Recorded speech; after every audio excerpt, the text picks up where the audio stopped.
Mix by निजु निर्मल। सनम तू हार जाई मेहंदी दूसरा के लगाई डीजे विकास सिमरहिया। सनम तू हार जाई प्रेजेंटेड बाय सीबीएल डीजे।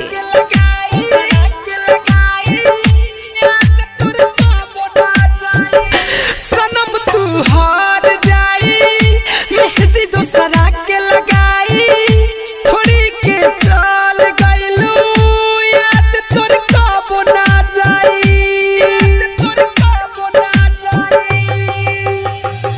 सनम तू हार जाई मेहंदी दूसरा के लगाई थोड़ी के चल गइलू याद तोर कबो ना जाई।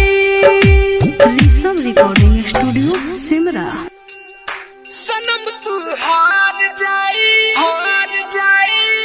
मेहंदी दूसरा के लगाई डीजे विकास सिमरहिया। सनम तू हार जाई मेहंदी दूसरा के लगाई याद तोर कबो ना जाई।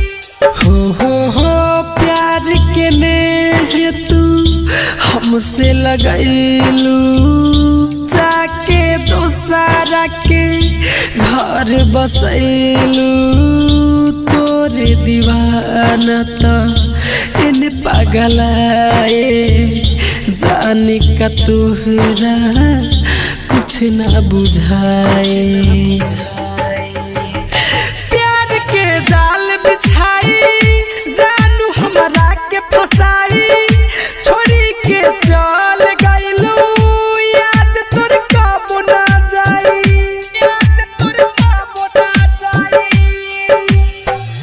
सनम तू हार जाई मेहंदी दूसरा के लगाई छोड़ी के चल गइलू याद तोर कबो ना जाई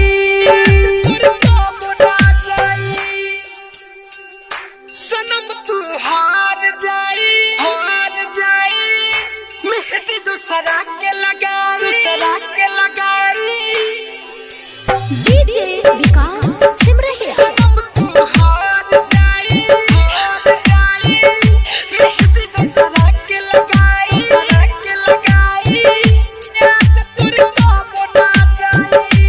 हो राइटर जाइन सनु जपरेमी प्रेम में तोरा हम रम पियतानी गुडू नितेश लेखा हम नहीं बानी एही से अब त रोवतानी।